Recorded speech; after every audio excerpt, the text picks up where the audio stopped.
اور جو ملیٹنٹ اس میں جو انوالو تھے پہلگام اس میں، تو وہ تو ابھی تک وہ پکڑے نہیں گئے. تو اب حاصل ہوا تو کیا ہوا؟ مطلب جنگ اب آخری آپشن بھی نہیں ہے اس وقت کے ماحول میں جب آپ نیوکلیئر پاور ہو. ڈیلیگیشنز بھیج رہے ہیں تو مجھے لگتا ہے یہ ڈیلیگیشنز پہلے جانے چاہیے. وہ کوئی کہتا ہے جہاں آپ کو چھوٹے چاقو کی ضرورت ہے وہاں آپ تلوار اٹھائیے. آپ لوگ پہلی بار جنرل مشرف نے پاکستان میں کہا تھا کہ یونائٹڈ نیشن ریزولوشنز کو ہم الگ رکھ کے اب جموں کشمیر کے معاملے کا کوئی حل ڈھونڈیں گے، اور واجپئی جی نے کہا تھا انسانیت کے دائرے میں حل ڈھونڈیں گے.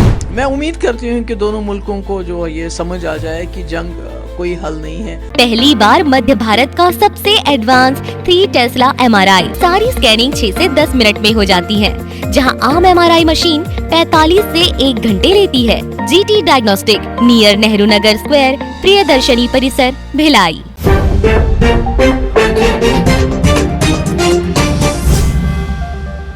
میرے حساب سے آؤٹ پٹ یہ نکلا کہ پہلگام میں ہم نے 27-28 لوگ کھوئے، اور اس کے بعد ہم نے اور بھی کئی لوگ کھوئے. ہمارے مکان تباہ ہو گئے، ہمارے جو شہر پونچھ جیسا شہر اس کی تباہی ہوگی، وہاں لوگ مارے گئے، بچے مارے گئے، عورتیں ماری گئی، اتنی اربوں روپے کی پراپرٹی برباد ہوگی.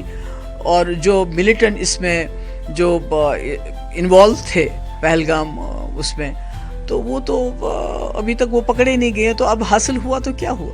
میں سمجھتی ہوں کہ جو آج کر رہی ہے گورنمنٹ آف انڈیا، جو ڈیلیگیشنز بھیج رہی ہے مختلف ملکوں کے اندر، یہ شاید تب کرنا چاہیے تھا تاکہ بتایا جائے لوگوں کو کہ ہمارے ساتھ کیا ہوا ہے، ملک کے ساتھ کیا ہوا ہے، اور ہمیں کیا کرنا چاہیے. جب آپ سب کچھ کر چکے، آپ نے لاسٹ آپشن، مطلب جنگ اب آخری آپشن بھی نہیں ہے اس وقت کے ماحول میں جب آپ نیوکلیئر پاور ہو. تو اب آپ نے اس آپشن کو یوز کیا، تو اب آپ ڈیلیگیشنز بھیج رہے ہیں تو مجھے لگتا ہے یہ ڈیلیگیشنز پہلے جانے چاہیے تھے. تبھی مجھے آج پریس کانفرنس بھی بلانی پڑی. اگر آپ پونچھ کو دیکھو گے، ٹنگڈار دیکھو گے، اوڑی دیکھو گے، تو ابھی بھی کئی لوگ ایسے ہی بیچارے جن کا کوئی نہیں ہے، پرسان حال نہیں ہے. ٹینٹ تک کئی جگہ پہ نہیں ملے ہیں لوگوں کو. اسی طرح سے مکان جو برباد ہو گئے ہیں، جس کو یہ کہتے ہیں کہ بھئی ایک شل لگایا تو مکان کا ڈھانچہ کھڑا ہے، پر مکان اندر سے بالکل ختم ہو چکا ہے. اسی طرح سے جن لوگوں کے لوگ جو چلے گئے، مطلب مارے گئے، تو وہاں کے لوگوں کی سب کی ڈیمانڈ ہے ان کو شہید ڈکلیئر کرنا چاہیے. آپ نے لون لیے ہیں چھوٹی چھوٹی دکانیں کھولنے کے لیے، وہ لون کا انٹرسٹ ویو آف کرنا چاہیے. بینک آپ کو انشورنس نہیں دے رہے ہیں، وہ کہتے ہیں یہ وار ہے. نوکری ملنی چاہیے جن کے گھر کے لوگ جو اس میں شہید ہو گئے. تو میں کہتی ہوں گورنمنٹ کو بہت کام کرنے کی ضرورت ہے، کیونکہ یہ جو جنگ ہے یہ ہماری جنگ نہیں ہے. یہ دو ملکوں کے آپس میں سمجھ لیجئے، یہ جو چیز پولیٹیکل انٹرونشن سے سلجھ سکتی ہے، ڈپلومیسی سے سلجھ سکتی ہے، وہ کوئی کہتا ہے جہاں آپ کو چھوٹے چاقو کی ضرورت ہے وہاں آپ تلوار اٹھائیے. آپ لوگوں نے تو اس کے بعد حاصل کیا ہوا؟ Very unfortunate. میں جو دیکھ رہی ہوں اس کو جو ہو رہا ہے، جیسے یہی پروفیسر علی خان کیا بولا، انہوں نے کیا کہا؟ انہوں نے صحیح تو کہا کہ جو کرنل قریشی کے بارے میں، صفیہ قریشی کے بارے میں جو اس منسٹر نے بات کہی وہ بہت غلط ہے. آپ بہت شور مچا رہے ہیں، مگر کم سے کم جن کو آپ مسلمانوں کو لنچ کرتے ہیں، جن کے گھر آپ توڑتے ہیں، جن کی مسجدیں آپ توڑتے ہیں، ان کے بارے میں بھی سوچیے تو کون سا گناہ کیا تھا اس نے کہ اس کو جیل میں ڈال دیا. مجھے لگتا ہے کہ جو گورنمنٹ آف انڈیا ہے ان کو دیکھنا چاہیے اس وقت کہ واجپئی جی کا جو ڈاکٹرین ہے وہ سب سے زیادہ کامیاب رہا تھا. اس میں پہلی بار جنرل مشرف نے پاکستان میں کہا تھا کہ یونائٹڈ نیشن ریزولوشنز کو ہم الگ رکھ کے اب جموں کشمیر کے معاملے کا کوئی حل ڈھونڈیں گے، اور واجپئی جی نے کہا تھا انسانیت کے دائرے میں حل ڈھونڈیں گے. تو واجپئی جی نے کوئی جموں کشمیر کو اٹھا کے پاکستان کو نہیں دیا تھا. انہوں نے کوشش کی تھی جموں کشمیر کے لوگوں کی مشکلیں کم کرنے کی، جموں کشمیر میں خون خرابہ بند کرنے کی. مجھے لگتا ہے وہی ایک راستہ ہے جو مفتی صاحب اور واجپئی جی نے مل کے ڈھونڈا تھا. اس کے بغیر کوئی چارہ نہیں ہے. بہت برا ہے اس وقت جو حالات ہیں. مجھے لگتا ہے کہ یہ ٹینشن ایز ہونا چاہیے، اور جہاں جہاں نقصان ہوا ہے اس کی بھرپائی ہونی چاہیے. نہیں، یہ تو میں نے عمر صاحب سے، کیونکہ عمر صاحب کی سرکار ہے، 50 ممبر لے کے آئے ہیں وہ اسمبلی میں، 3 ممبر پارلیمنٹ ہے، اتنی مضبوط سرکار ہے. تو اگر وہ اس قسم کے فیصلے لیتے ہیں، دیکھیے جو ریٹائر ہو چکے ہیں فوج سے، ہمیں ان کی بڑی عزت ہے. انہوں ملک کے لیے وہ بہت قربانیاں دیتے ہیں، مگر ان کو پینشن بھی ملتی ہے، دوسرے بینیفٹس بھی ملتے ہیں. دوسری طرف سے ہمارے پاس لاکھوں کی تعداد میں بے روزگار نوجوان ہیں جو اتنے فرسٹریٹ ہو گئے ہیں. کوئی ڈرگ کی طرف جا رہا ہے، کوئی خودکشی کر رہا ہے.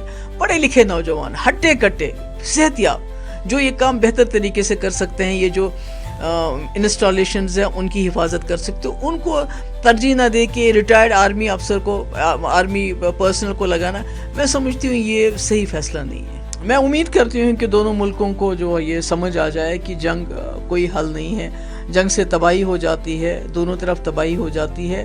جنگ صرف جو میڈیا چینلز ہیں ان کی TRP بڑھا سکتی ہے, مگر جو عام لوگ ہیں, خاص کر جو ہمارے جموں کشمیر کے لوگ ہیں, بارڈر کے لوگ ہیں, وہ اس میں تباہ اور برباد ہو جاتے ہیں. دیکھیں عمر صاحب نے ایسا کیوں کہا, وہ کیوں ایسا چاہتے ہیں کہ اس وقت ان معاملوں کو اچھالا جائے جس سے آپس میں تناؤ بڑھے, مجھے معلوم نہیں وہ ایسا کیوں کہتے ہیں. مگر میرا یہ ماننا ہے کہ پہلی گورنمنٹ آف انڈیا نے 2019 میں 370 کو ختم کر کے پاکستان اور چائنا کو نزدیک لایا, جو ہمارے ملک کے لیے ٹھیک نہیں ہے. آج انہوں نے انڈس واٹر ٹریٹی کو سسپینڈ کر کے چائنا کا, میں نے ابھی ایک خبر سنی کہ جو محمد ڈیم ہے پختونخوا میں, اس میں وہ جلدی کر رہے ہیں. یعنی آپ موقع دے رہے ہیں چائنا کو اور زیادہ نزدیک, چائنا اور پاکستان کو اور زیادہ نزدیک آنے کا, تاکہ جو انڈس واٹر ٹریٹی سے نقصان ہوتا ہے اس کی کہیں نہ کہیں بھرپائی ہو. تو مجھے لگتا ہے کہ یہ شاید جو پالیسی ہے اس قسم کی جس سے کانفلکٹ زیادہ بڑھتا ہے, مجھے لگتا ہے یہ صحیح نہیں ہے. اسپرش ملٹی اسپیشلٹی ہاسپٹل بہترین کارڈیولوجی کی سویدھا ایکسپرٹ ڈاکٹر کے ساتھ ہی دے رہا ہے ایمبولینس کے لیے ٹول فری نمبر کی سویدھا 08030091616. اسپرش ملٹی اسپیشلٹی ہاسپٹل, ایک احساس اپنے پن کا. خوش ہے تو پھر خوشی منا لے, چھوٹا بڑا کیک منگا لے, سنگم میں ملتا ہے بڑھیا کیک, سنگم میں ملتا ہے بڑھیا کیک.